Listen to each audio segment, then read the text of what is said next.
Bueno, pues muy buenas a todos y a todas. Yo soy un busto parlante y en esta ocasión pues vamos a leer muy escuetamente, casi efímeramente, un par de fragmentos del discurso de la servidumbre voluntaria de Etienne Lavoisier. Cosas que tengo que decir previamente, vamos a ver.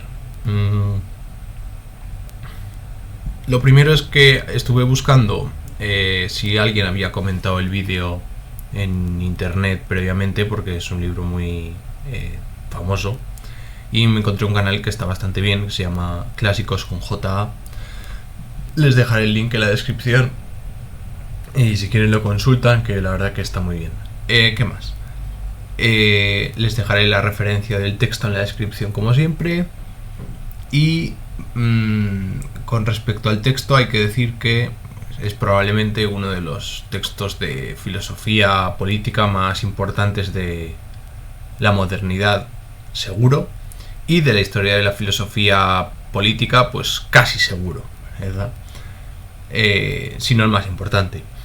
Es un texto del siglo XVI, de apenas unas 30 páginas de extensión, que suele venir editado en las ediciones traducidas por unos largos prólogos de personas que intentan hacer de un panfleto una cosa un poquito más holgada, ¿no? Un poquito más grandecita, que llega hasta las 100 páginas, pero lo cierto es que el texto apenas tiene 20 o 30 páginas, o sea que se lee en una hora, hora y media. ¿Y qué más? La tesis del texto es la siguiente, que el ser humano tiene una tendencia natural a obedecer y a ser un siervo, ¿no? Y esto es algo pues que le fastidia mucho a Lavoisier, pero que pues tiene que admitir. Y lo que le joroba a Lavoisier pues es que la gente no luche por su propia libertad, sencillamente, ¿no? Es decir, y es una especie de estudio sociológico, antropológico muy sui generis, casi una apología a la libertad, obviamente, y a una lucha contra la tiranía, y a una un poco digamos, compasión para con sus sentimientos de odio, con la gente que pues no está a gusto con su posición de sierva, ¿no? Entre comillas, pues se siente cómoda y se siente, digamos, satisfecha con lo que le han dado como esclavo, sencillamente. Así que sin más dilación, vamos allá. Vamos a leer un par de fragmentos muy breves, ya les digo. Yo les recomiendo que lean el texto por completo porque es un texto muy breve y es un texto muy, muy importante por la tesis que tiene de fondo. Vamos allá. Ciertamente, vamos a ponerlo un poquito más grande, por aquí. No tanto, tampoco.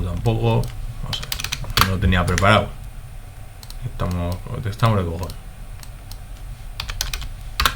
Bueno. Nada. Disculpen. Ahora sí. Vale, vamos allá.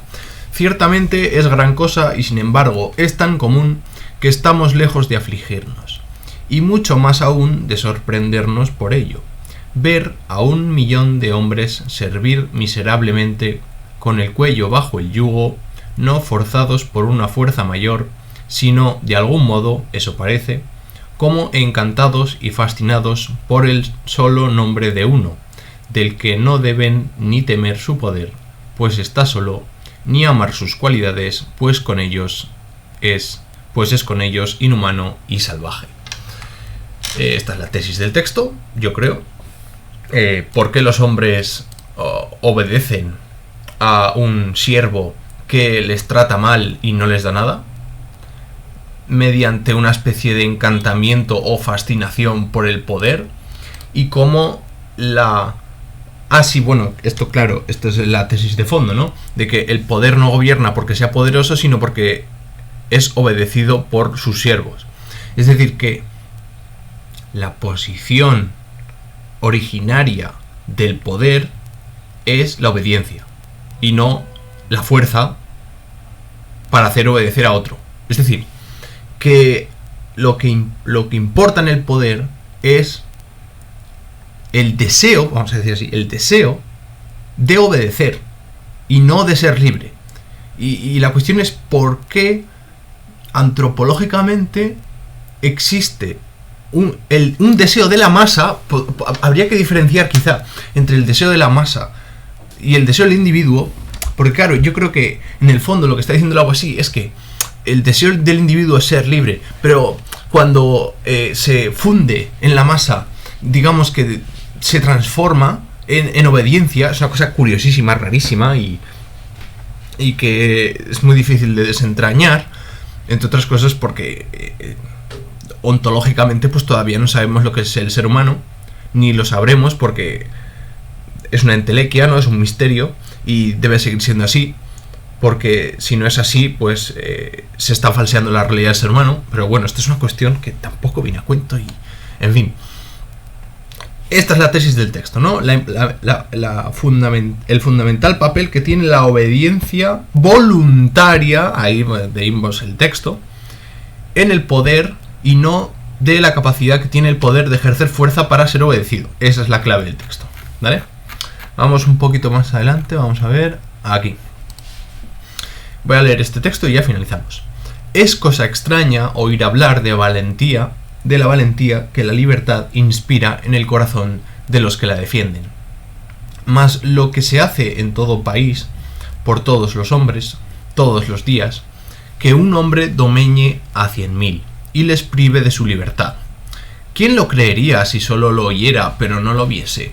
¿Y si solamente se hiciese en países extraños y en tierras lejanas y se supiera solo de oídas? ¿Quién no pensaría que esto es algo más bien fingido e inventado que verdadero? Aún así, no hay necesidad de combatir a este solo tirano, no hay necesidad de derrotarlo. Es derrotado por sí solo con tal de que el país no consienta a su servidumbre. No hay que quitarle nada, sino nada darle. No hay necesidad de que el país se moleste en hacer nada por sí, con tal de que nada haga contra sí mismo. Son los pueblos mismos los que se dejan, o más bien se hacen devorar, pues dejando de servir, se librarían de él. Es el pueblo el que se subyuga, el que se degüella, el que pudiendo elegir entre ser siervo o ser libre, abandona su independencia y se unce al yugo, el que consiente su mal, o más bien lo busca con denuedo. Si le costase algo recobrar su libertad, yo no le apremiaría a ello. ¿Qué debe estimar el hombre más que recuperar su derecho natural y, por así decir, de bestia volver a ser hombre? Y ya vale, ¿no? O sea, no es necesario leer más. También es una cosa muy curiosa el hecho de que el Aguasí identifica la libertad con el deseo de libertad, que es una cosa que luego la va a recuperar Hegel. Y ya está, eso es lo que quería comentar. Así que nada, un saludo y hasta la próxima.